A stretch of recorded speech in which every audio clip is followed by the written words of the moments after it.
الحمد لله نحمده ونستعينه ونستغفره ونؤمن به ونتوكل عليه ونعوذ بالله من شرور أنفسنا ومن سيئات أعمالنا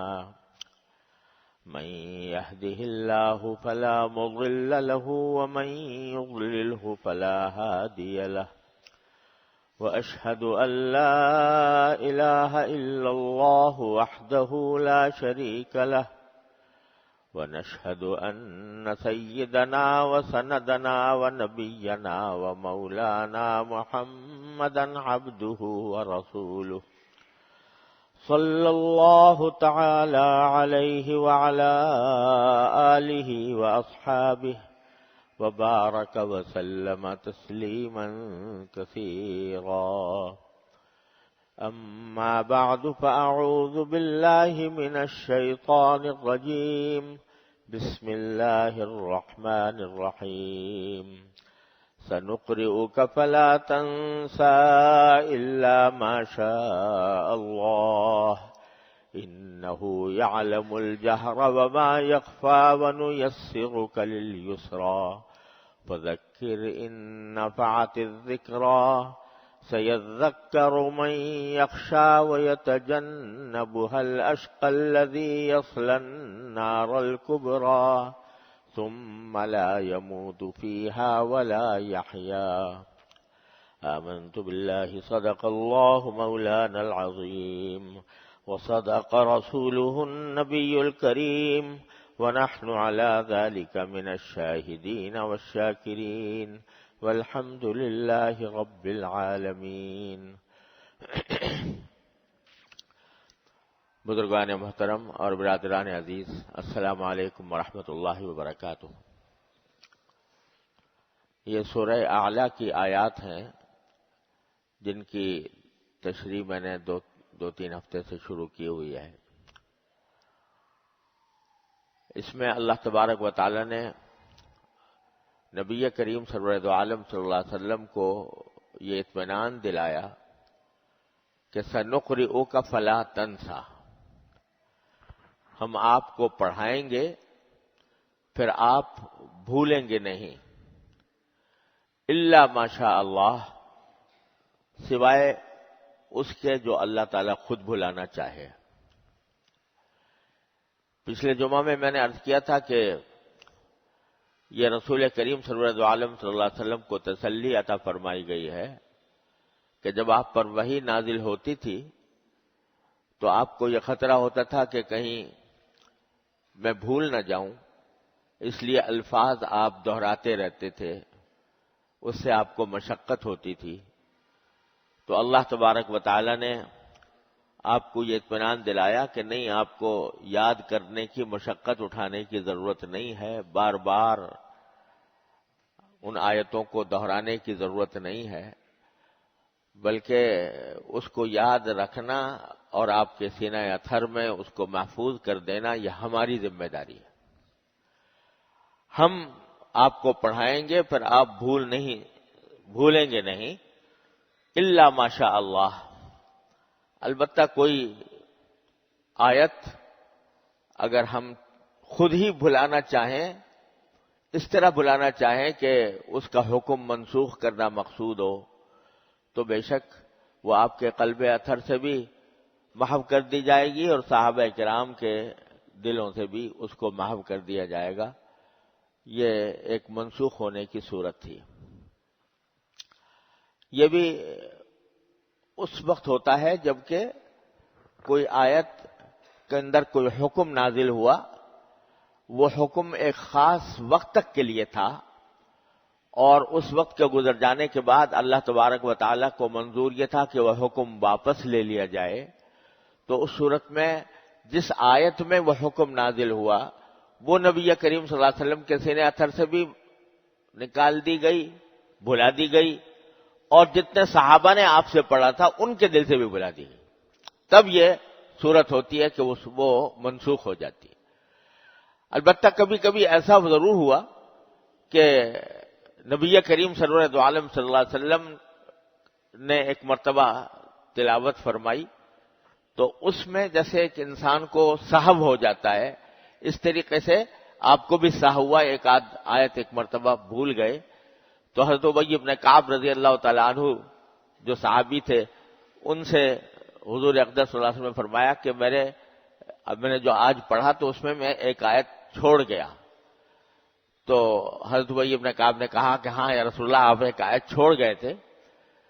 تو آپ نے فرمایا تم مجھے یاد دلا دیتے. تو وہ فرمانے لگے کہ مجھے خیال ہوا کہ شاید اللہ تعالیٰ نے وہ آیت اٹھا لی ہے، اس واسطے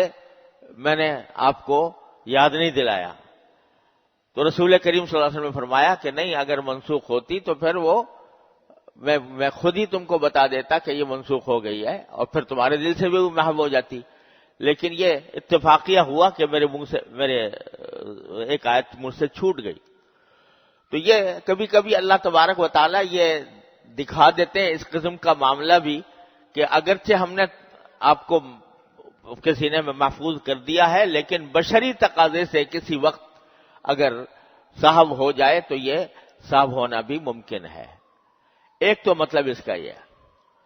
دوسرا مطلب یہ ہے کہ یوں فرمایا اللہ تعالیٰ نے آیات میں کہ سنقرئک، ہم آپ کو پڑھائیں گے، تعلیم دیں گے. کیا تعلیم دیں گے اس کا ذکر اس آیت میں نہیں ہے. لہذا مفسرین نے فرمایا کہ مراد یہ ہے کہ ہم آپ کو ساری جتنے علوم قرآن کے ہوں یا اللہ تبارک و تعالیٰ کی شریعت کے ہوں، اللہ تبارک و تعالیٰ کی صفات کے ہوں، اللہ تبارک و تعالیٰ کے کاموں کے ہوں، وہ سارے علوم ہم آپ کو پڑھائیں گے. تو صرف قرآنی کا پڑھانا مذکور نہیں ہے، بلکہ دنیا و آخرت کے جتنے علوم نبی کریم سرور دو عالم صلی اللہ علیہ وسلم کو عطا فرمائے گئے ان سب کا تذکرہ ہے کہ ہم آپ کو پڑھائیں گے. جو علم بھی آپ کو حاصل ہوگا وہ ہماری طرف سے براہ راست حاصل ہوگا. چنانچہ قرآن تو ہے ہی، لیکن قرآن کے علاوہ جو نبی کریم سرور دو عالم صلی اللہ علیہ وسلم نے بے شمار حکمت کی باتیں ارشاد فرمائیں، جو شریعت کے احکام عطا فرمائے، جو حلال و حرام کی باتیں بتائیں اور انسانوں کو زندگی گزارنے کے جو طریقے سکھائے، وہ سب کچھ اللہ تبارک و تعالیٰ کے فرمان کے تحت، اللہ تبارک و تعالیٰ کی تعلیم کے تحت آتا ہے. سنقرئک کے اندر وہ سب داخل ہے. یہاں تک کہ یہ جو نبی کریم سرور دو عالم صلی اللہ علیہ وسلم سے اللہ تبارک و تعالیٰ کی حمد و ثنا کے الفاظ ثابت ہیں، وہ بھی اللہ تعالیٰ کے سکھائے ہوئے ہیں. جو دعائیں نبی کریم صلی اللہ عالم صلی اللہ علیہ وسلم نے مانگی ہیں اور جو امت کو سکھائی ہیں، وہ بھی اللہ تبارک و تعالیٰ کی پڑھائی ہوئی ہیں، اللہ تبارک و تعالیٰ کی طرف سے ہے. جیسا کہ قرآن کریم نے دوسری جگہ فرمایا کہ وَمَا يَنطِقُ عَنِ الْهَوَىٰ إِنْ هُوَ إِلَّا وَحْيٌ يُوحَىٰ. زبان سے نبی کریم صلی اللہ علیہ وسلم کی زبان مبارک سے جو بات بھی نکلتی ہے وہ اپنی طرف سے نہیں ہوتی، وہ اللہ تبارک و تعالیٰ کی طرف سے وحی ہوتی ہے. تو سارے علوم اور اس کائنات میں حضور سرور دو عالم صلی اللہ علیہ وسلم سے بڑا علوم رکھنے والا کوئی اور پیدا نہیں ہوا، نہ آئندہ پیدا ہوگا. وہ سارے علوم اولین و آخرین کے جو نبی کریم سرور دو عالم صلی اللہ علیہ وسلم کو عطا ہوئے، وہ سب کا وعدہ کیا جا رہا ہے کہ ہم آپ کو پڑھائیں گے وہ علوم. اب ایک آپ اندازہ کیجئے کہ حضور نبی کریم سرور دو عالم صلی اللہ علیہ وسلم کو اللہ تعالیٰ نے امی پیدا کیا. پڑھتے آپ نہیں تھے، لکھتے آپ نہیں تھے، لیکن علوم وہ جاری ہوئے سرکار دو عالم صلی اللہ علیہ وسلم کی زبان مبارک پر کہ دنیا ان کی نظیر پیش کرنے سے عاجز. وہ سارے علوم اللہ تبارک و تعالیٰ نے نبی کریم سرور دو عالم صلی اللہ علیہ وسلم کو سکھائے، اور وہ اس وعدے کے تحت کہ سنقرئک، ہم آپ کو پڑھائیں گے. جو کچھ بھی علوم آپ کے پاس ہوں گے وہ ہمارے پڑھائے ہوئے ہوں گے. اور پھر فرمایا الا ماشاء اللہ، ہم وہ آپ بھولیں گے نہیں وہ علوم آپ. چنانچہ آپ اندازہ کیجئے کہ شریعت اتنی زبردست شریعت، جس میں طہارت سے لے کر وضو اور نماز اور زکوٰۃ اور حج اور صدقات اور قربانی اور تمام احکام ایک جگہ، بیع و شراء، خرید و فروخت، نکاح طلاق، اس کے سارے احکام جو فقہائے کرام نے 30 جلدوں میں مدون کیے ہیں، وہ سارے علوم سرکار دو عالم صلی اللہ علیہ وسلم کے سینہ اطہر میں اللہ تعالی نے محفوظ فرما دیے اور ان کو محفوظ رکھا. اور لیکن ساتھ یہ کہہ دیا اللہ ماشاء اللہ، کچھ ایسے بھی ہوں گے جو ہم چاہیں گے کہ بھلا دیں اور وہ کچھ عرصے کے لیے بلائے جائیں گے، پھر آپ کو یاد دلا دیے جائیں گے. تو بعض مفسرین نے اس کے بارے میں فرمایا اور بڑی لطیف بات فرمائی کہ اللہ تبارک و تعالیٰ کی حمد و ثنا، اللہ تبارک و تعالیٰ کی تعریف، اس کے جو کلمات اللہ تعالیٰ نے نبی کریم صلی اللہ علیہ وسلم کو سکھائے تھے وہ ازل سے حضور اقدس صلی اللہ علیہ وسلم کے علم میں رکھ دیے گئے تھے، فیصلہ کر دیا گیا تھا کہ آپ کے علم میں آئیں گے. لیکن بہت سے حمد و ثنا کے کلمات ایسے ہیں جو دنیا میں حضور اقدس صلی اللہ علیہ وسلم کے حافظے سے محو ہوئے. چنانچہ آخرت کے بارے میں جب تذکرہ فرمایا تو سرکار دو عالم صلی اللہ علیہ وسلم نے فرمایا کہ جب محشر کا عالم ہوگا، لوگ گھبرائے ہوئے پھر رہے ہوں گے، نفسی نفسی کا عالم ہوگا، اور کسی کو اللہ تبارک و تعالیٰ کی بارگاہ میں جانے کی جرت نہیں ہو رہی ہوگی، اور لوگ میرے پاس آ کر کہیں گے کہ آپ سفارش کیجئے اللہ تبارک و تعالیٰ سے کہ اس محشر کی سختیوں سے انسانوں کو نجات دلائیں، تو میں اس وقت اللہ تبارک و تعالیٰ کی بارگاہ میں حاضر ہوں گا، اور اس وقت میں ایسے کلمات سے اللہ تعالیٰ کی حمد و ثنا کروں گا جو مجھے پہلے کبھی میرے ذہن میں نہیں آئے. ساری زندگی گزری اللہ تبارک و تعالیٰ کی حمد و ثنا کے الفاظ زبان سے ادا کرتے ہوئے، لیکن اس وقت وہ کلمات ایسے اللہ تبارک و تعالیٰ فرماتے ہیں کہ آئیں گے کہ جو میں پہلے نہیں جانتا تھا. تو کیا تھا کہ شروع میں سکھائے گئے لیکن بھلا دیے گئے تاکہ اس وقت میں وہ ان کو استعمال فرمائیں. ان کلمات کے ذریعے جب اللہ تبارک و تعالیٰ کی بارگاہ میں سفارش کریں گے، اللہ تبارک و تعالیٰ سفارش کو قبول فرمائیں گے. تو سنقرئک فلا تنسى، ہم آپ کو پڑھائیں گے پھر آپ بھولیں گے نہیں، الا ماشاء اللہ. پھر آگے اللہ تعالیٰ نے فرمایا انہ یعلم الجہر وما یخفی. ہم جو کچھ پڑھا رہے ہیں آپ کو، وہ چاہے شریعت کا علم ہو، احکام کا علم ہو، جائز ناجائز، حلال حرام وغیرہ، وہ عین حکمت پر مبنی ہے، کیونکہ اللہ تبارک و تعالی کھلی ہوئی باتوں کو بھی جانتا ہے، وما یخفی، اور جو پوشیدہ باتیں ان کو بھی جانتا ہے. یعنی بعض احکام تو ایسے ہوں گے شریعت کے جن کی حکمت ہر ایک آدمی کے سامنے آ جائے گی کہ بھئی یہ چیز، جھوٹ بولنا مثلا حرام ہے، تو ہر آدمی جانتا ہے کہ بھئی یہ حکمت پر مبنی ہے یہ حکم کہ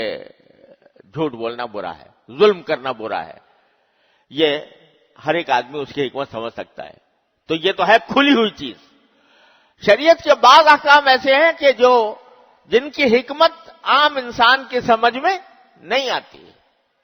بہت سے احکام ایسے اللہ تبارک و تعالیٰ نے عطا فرمائے جن کی حکمت ہر انسان کے سمجھ میں نہیں آتی. وہ اللہ تعالیٰ ہی جانتا ہے کہ اس نے کیوں یہ حکم دیا اور کس مقصد کے تحت دیا، اس سے کیا فائدہ مقصود ہے، یہ اللہ تعالیٰ کے سوا کوئی نہیں جانتا. تو اللہ تعالیٰ ہی جانتا ہے کھلی ہوئی چیزوں کو بھی اور پوشیدہ چیزوں کو بھی. لہذا جب اللہ تبارک و تعالیٰ کی طرف سے کوئی حکم آئے تو تمہاری سمجھ میں اگرچہ نہیں آ رہا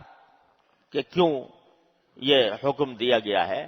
لیکن تمہیں اس کو ماننا ہوگا. اس لیے ماننا ہوگا کہ تمہارا علم ناقص، تمہاری سمجھ ناقص، اللہ تبارک و تعالیٰ کا علم کامل ہے جو کھلی ہوئی چیزوں کو بھی جانتا ہے اور پوشیدہ چیزوں کو بھی جانتا ہے. تو پھر اس نے جو بھی حکم دیا وہ حکمت کے تحت دیا ہے، چاہے تو وہ حکمت تمہاری سمجھ میں آ رہی ہو یا نہ آ رہی ہو. اب مثلا بہت سارے احکام شریعت کے ایسے ہیں. اب ظہر کی نماز ہے وہ 4 رکعتیں ہوتی ہیں اور جمعہ کے دن 2 رکعتیں کر دی. حالانکہ جمعہ کے دن زیادہ مبارک تھا، زیادہ فضیلت والا تھا، سارے انسان اکٹھے جمع ہو رہے تھے، لیکن اللہ تبارک نے 4 رکعتوں کے بجائے 2 رکعتیں کر دی. اور مغرب کے اندر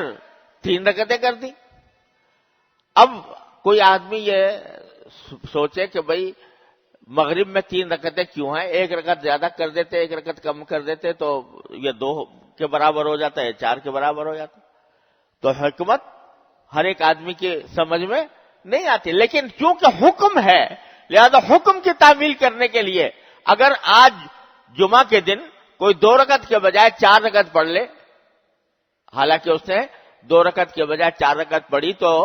قیام زیادہ کیا، قرآن زیادہ پڑھا، رکوع زیادہ کیے، سجدے زیادہ کیے، لیکن وہ نماز جو 4 رکعتیں پڑھی وہ 2 کو بھی لے ڈوبے گی، وہ نماز اللہ کے ہاں معتبر نہیں، کیونکہ اب حکم اللہ کا یہ ہے کہ آج 2 رکعتیں پڑھنی ہے، آج 4 نہیں پڑھنی. یہی فرق پیدا ہوتا ہے سنت میں اور بدعت میں، کہ بدعت وہ چیز ہے کہ جو آدمی اپنی طرف سے ایجاد کر لے، چاہے دیکھنے میں اچھی لگ رہی ہو لیکن اپنی طرف سے ایجاد کر لی. تو جیسے کوئی شخص 3 رکعتوں کے بجائے اگر 4 رکعتیں پڑھے اپنی طرف سے تو وہ 3 رکعتیں بھی چلی جائیں گی، جائز نہیں ہوں گی. اسی طرح اگر ہم اپنی طرف سے دین میں کوئی نئی چیز ایجاد کر لیں جو نہ قرآن میں ہے نہ حدیث میں ہے نہ حضور نے بتائی نہ صحابہ کرام نے بتائی تو وہ اس کو لے ڈوبے گی. یہی فرق ہے سنت اور بدعت میں. تو اللہ تعالیٰ فرماتے ہیں کہ ہم کھلی ہوئی چیزوں کو بھی جانتے ہیں، پوشیدہ چیزوں کو بھی جانتے ہیں، لہذا اگر ہمارے کسی حکم کی حکمت تمہاری سمجھ میں نہیں آ رہی تو یہ نہ سمجھو کہ وہ حکم بیکار ہے، ہم جانتے ہیں کہ اس کا کیا فائدہ ہے. آج ایک آفت یہ آ گئی ہے کہ آج کل لوگ اپنے آپ کو عقل پرست کہتے ہیں، تو جب شریعت کا کوئی حکم بیان کیا جاتا ہے تو پوچھتے ہیں بھئی یہ حکم کیوں ہے، کیوں پوچھتے ہیں کیا وجہ ہے، کیوں اللہ تعالیٰ نے یہ مثلا سود کو حرام کیا اللہ تعالیٰ نے، اور اتنا حرام کیا کہ کہا کہ اگر نہیں چھوڑو گے تو اللہ اور اس کے رسول کی طرف سے جنگ سن کا اعلان سن لو. جب یہ کہا جاتا ہے تو کہتے ہیں بھئی کیوں حرام ہے، اس میں تو بظاہر ہمیں اچھا لگ رہا ہے کہ پیسے تھوڑے دیے تھے اس کے اوپر زیادہ مل گئے وغیرہ، تو لوگ اس کی حکمت کے پیچھے پڑے رہتے ہیں. اگرچہ حکمتیں اللہ تعالیٰ کی ہر حکم میں ہوتی ہیں لیکن ضروری نہیں کہ ہر حکم کی حکمت انسان کی سمجھ میں آ جائے. اس لیے فرمایا کہ اللہ تعالیٰ جانتا ہے کھلی ہوئی چیز کو بھی اور چھپی ہوئی چیز کو بھی، لہذا اگر کسی حکم کے بارے میں تمہاری حکمت سمجھ میں نہیں آ رہی ہے تو یہ نہ سمجھو کہ وہ بیکار حکم ہے یا وہ قابل عمل نہیں ہے، وہ اللہ تبارک و تعالیٰ اس کی حکمت جانتا ہے. پھر آگے فرمایا وَنُيَسِّرُكَ لِلْيُسْرَىٰ، نبی کریم صلی اللہ علیہ وسلم کو تسلی دی کہ ہم نے اتنے سارے علوم آپ کو دے دیے، ساری شریعت آپ کو عطا فرما دی، وعدہ کر لیا کہ آپ بھولیں گے نہیں. اب اس پر عمل کرنا، اس شریعت پر فرمایا وہ شریعت ہم نے جو دی ہے وہ کوئی مشکل شریعت نہیں ہے، یسرا ہے، آسان شریعت ہے، اور اس آسان شریعت کو ہم آپ کے لیے مزید آسان بنا دیں گے. نُيَسِّرُكَ لِلْيُسْرَىٰ، ہم اس آسان شریعت کو آپ کے لیے اور آسان بنا دیں گے کہ اس کے اوپر عمل کرنا آپ کے لیے ایک اپنا طبعی تقاضا بن جائے گا، کہ طبیعت ہی ایسی بن جائے گی کہ جو شریعت کے مطابق چلے گی، شریعت کے مطابق اس کے دل میں خواہشیں پیدا ہوں گی، شریعت کے مطابق اس کا داعیے پیدا ہوں گے، اور شریعت کے خلاف سے طبیعت میں خود نفرت پیدا ہوگی. اس طرح ہم آپ کو ایسی شریعت کے لیے آپ کو آسان بنا دیں گے. لفظ جو استعمال کیے ہیں قرآن کریم نے وہ یہ ہے کہ نُيَسِّرُكَ لِلْيُسْرَىٰ. قاعدے کا تقاضا بظاہر یہ تھا کہ یہ فرمایا جاتا کہ اس آسان شریعت کو ہم آپ کے لیے آسان بنا دیں گے، مزید آسان بنا دیں گے. لیکن فرمایا نُيَسِّرُكَ، ہم آپ کو آسان بنا دیں گے اس شریعت کے لیے، ہم آپ کو اس شریعت کے لیے آسان بنا دیں گے. کیا مانا کہ آپ کی کا پورا وجود مبارک وہ اس شریعت کے سانچے میں اس طرح ڈھل جائے گا کہ شریعت طبیعت بن جائے گی. جیسے انسان کے دل میں طبیعی تقاضا پیدا ہوتا ہے کہ آدمی کو جب تک بھوک لگ رہی ہو تو جب تک کھانا نہ کھائے چین نہیں آتا، پیاس لگ رہی ہو تو پانی پیے بغیر چین نہیں آتا. اسی طرح شریعت آپ کی طبیعت کا تقاضا بن جائے گی کہ جب تک شریعت پر عمل نہیں فرمائیں گے چین نہیں آئے گا. نُيَسِّرُكَ لِلْيُسْرَىٰ، آپ کو آسان بنا دیں گے اس شریعت کے لیے. اور جب آپ کو آسان بنا دیں گے تو آپ کی آسانی دیکھ کر، آپ کا طرز عمل دیکھ کر ساری امت کے لیے وہ ایک مثال بنے گی، ایک نمونہ بنے گی، اور اس امت کے لیے بھی اس شریعت کو اللہ تبارک و تعالی اس کے لیے بھی آسان بنا دیں گے۔ یہ ہے ان چند آیتوں کا مفہوم۔ باقی وقت ختم ہو گیا ہے، باقی انشاءاللہ جو باقی آیات ہیں ان کی تفسیر اور ان کی تشریح انشاءاللہ اللہ نے زندگی عطا فرمائی تو اگلے جمعہ میں عرض کروں گا۔ وآخر دعوانا الحمدللہ رب العالمین۔